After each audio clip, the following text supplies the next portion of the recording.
Shalom, selamat pagi jemaat Tuhan. Berjumpa kembali dalam doa pagi online Bejanamu.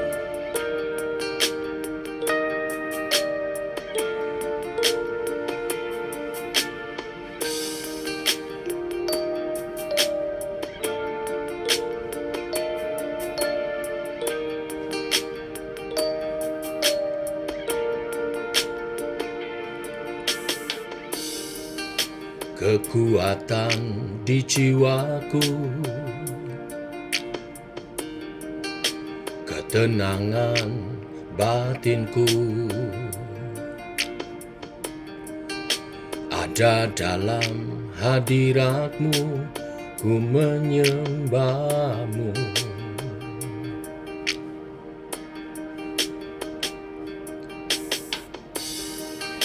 Tersungkurku di kaki-Mu,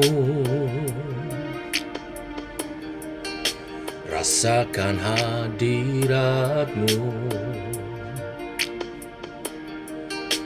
Takkan ku melepaskan-Mu, Kau cahaya bagiku. Mengiring-Mu seumur hidupku, masuk dalam rencana-Mu Bapa.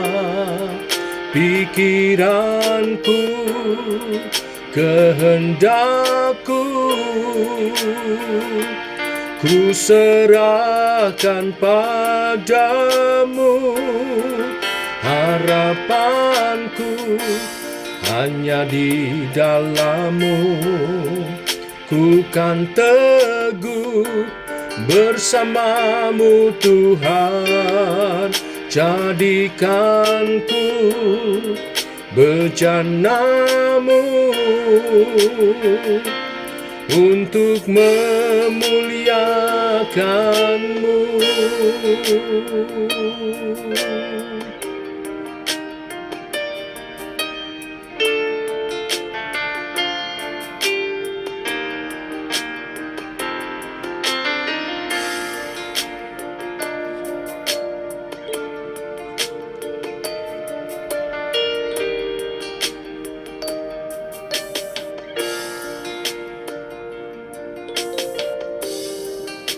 Kekuatan di jiwaku,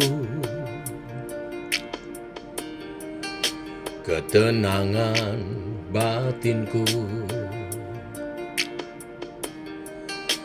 ada dalam hadirat-Mu, ku menyembah-Mu.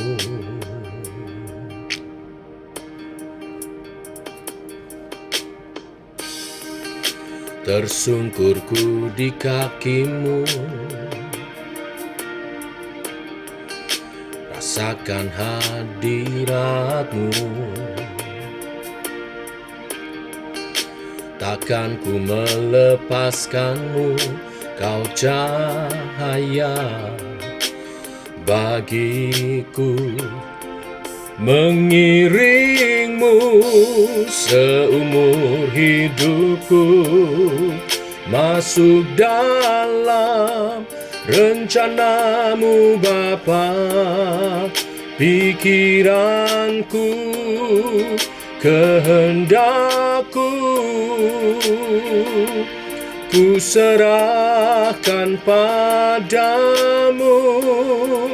Harapanku hanya di dalam-Mu, ku kan teguh bersama-Mu Tuhan. Jadikanku bejana-Mu untuk memuliakan-Mu. Mengiring-Mu seumur hidupku, masuk dalam rencana-Mu Bapa.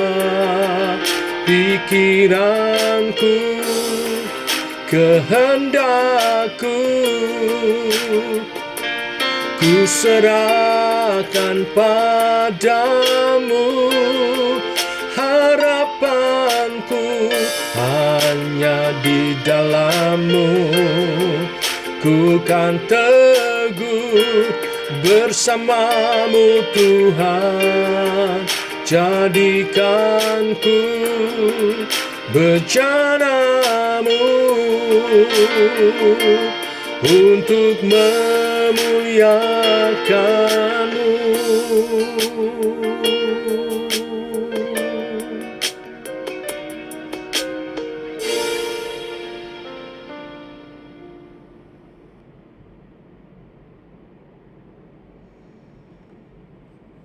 Ini kerinduan kami Tuhan, segenap hidup kami memuliakan nama-Mu. Sampai Engkau datang kedua kali menjemput gereja-Mu, kami ada bersatu dengan-Mu, memerintah dalam kerajaan 1000 tahun damai, dalam kekekalan bersama-Mu Tuhan kami Yesus Kristus. Teguhkan oleh pemberitaan firman, sebentar kami merenungkan bersama. Dalam nama Tuhan Yesus Kristus. Amin. Bapak Ibu, kita lanjutkan renungan firman Tuhan pada pagi hari ini. 2 Tesalonika pasal 2 ayat 1 sampai dengan yang ke-12. Demikian firman Tuhan. Tentang kedatangan Tuhan kita Yesus Kristus dan terhimpunnya kita dengan Dia, kami minta kepadamu saudara-saudara, supaya kamu jangan lekas bingung dan gelisah, baik oleh ilham roh maupun oleh pemberitaan atau surat yang dikatakan dari kami, seolah-olah hari Tuhan telah tiba. Janganlah kamu memberi dirimu disesatkan orang dengan cara yang bagaimanapun juga. Sebab sebelum hari itu haruslah datang dahulu murtad, dan haruslah dinyatakan dahulu manusia durhaka yang harus binasa, yaitu lawan yang meninggikan diri di atas segala yang disebut atau yang disembah sebagai Allah. Bahkan ia duduk di bait Allah dan mau menyatakan diri sebagai Allah. Tidakkah kamu ingat bahwa hal itu telah kerap kali kukatakan kepadamu ketika aku masih bersama-sama dengan kamu? Dan sekarang kamu tahu apa yang menahan dia, sehingga ia baru akan menyatakan diri pada waktu yang telah ditentukan baginya. Karena secara rahasia kedurhakaan telah mulai bekerja, tetapi sekarang masih ada yang menahan. Kalau yang menahannya itu telah disingkirkan, pada waktu itulah si pendurhaka baru akan menyatakan dirinya, tetapi Tuhan Yesus akan membunuhnya dengan nafas mulutnya dan akan memusnahkannya kalau ia datang kembali. Kedatangan si pendurhaka itu adalah pekerjaan iblis dan akan disertai rupa-rupa perbuatan ajaib, tanda-tanda dan mujizat-mujizat palsu, dengan rupa-rupa tipu daya jahat terhadap orang-orang yang harus binasa karena mereka tidak menerima dan mengasihi kebenaran yang dapat menyelamatkan mereka. Dan itulah sebabnya Allah mendatangkan kesesatan atas mereka, yang menyebabkan mereka percaya akan dusta, supaya dihukum semua orang yang tidak percaya akan kebenaran dan yang suka kejahatan. Amin. Bapak Ibu jemaat Tesalonika yang bergumul dengan penderitaan dan aniaya, telah dihiburkan dengan pengharapan akan kedatangan Tuhan kedua kali sebagai Raja di atas segala raja dan Hakim yang adil, yang akan menghukum orang-orang yang jahat, yang menyengsarakan umat Tuhan.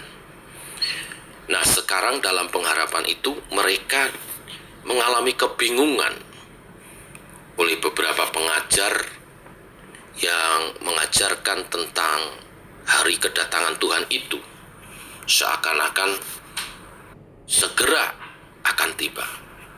Terlebih mereka mengatasnamakan oleh ilham roh, memberitakan seolah-olah hari Tuhan telah tiba. Rasul Paulus menasihatkan kepada jemaat di Tesalonika agar berwaspada dan jangan memberi diri disesatkan oleh orang dengan cara bagaimanapun juga. Tentang hari kedatangan Tuhan kedua kali akan didahului dengan munculnya manusia durhaka atau pendurhaka atau yang sering kita kenal dengan istilah antikris, yang akan membawa pemurtatan yang luar biasa. Di ayat 9 dikatakan kedatangan si pendurhaka adalah pekerjaan iblis, di mana disertai dengan rupa-rupa perbuatan ajaib, tanda-tanda dan mujizat-mujizat palsu. Oleh sebab itu kita hati-hati dengan penampakan mujizat semacam kelihatannya rohani, tetapi hati-hati. Pemurtatan besar-besaran akan terjadi. Tetapi sebelum itu semua terjadi, kita terlebih dahulu akan diangkat.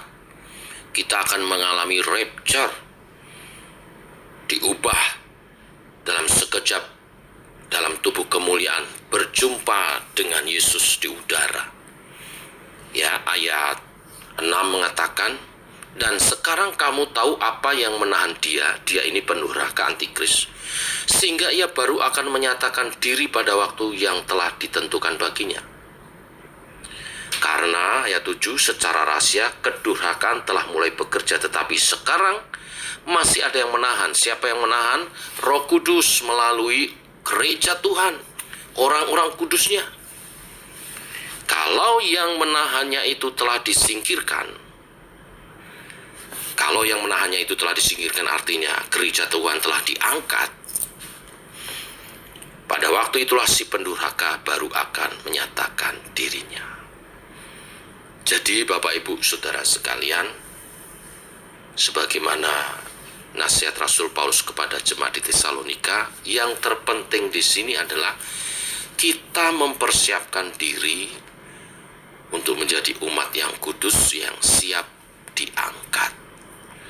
Maka kapanpun kedatangan Tuhan itu tidak akan menjadi masalah. Karena sebelum pendurhaka itu berkuasa, antikris berkuasa, gereja Tuhan yang kudus diangkat terlebih dahulu. Kita bertemu Yesus di udara dalam pernikahan anak domba, menerima anugerah mahkota untuk setiap perjuangan iman yang kita lakukan bagi Tuhan. Pesannya sama pagi hari ini kepada jemaat di Tesalonika, juga kepada kita. Jangan bingung dan gelisah. Jangan sekali-kali memberi diri disesatkan dengan cara bagaimanapun juga. Perteguh iman percaya dalam doa, pujian penyembahan, dan belajar firman Tuhan. Tuhan memberkati. Mari kita berdoa. Bapa, kami mengucap syukur oleh kasih dan anugerah Tuhan. Pagi hari ini kami diteguhkan oleh pemberitaan firman Tuhan.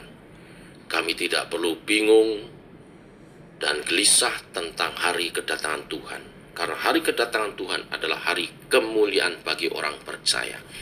Yang terpenting adalah kami menyiapkan diri dalam iman percaya, mengerjakan keselamatan kami, bertumbuh dan berbuah lebat bagi Kristus.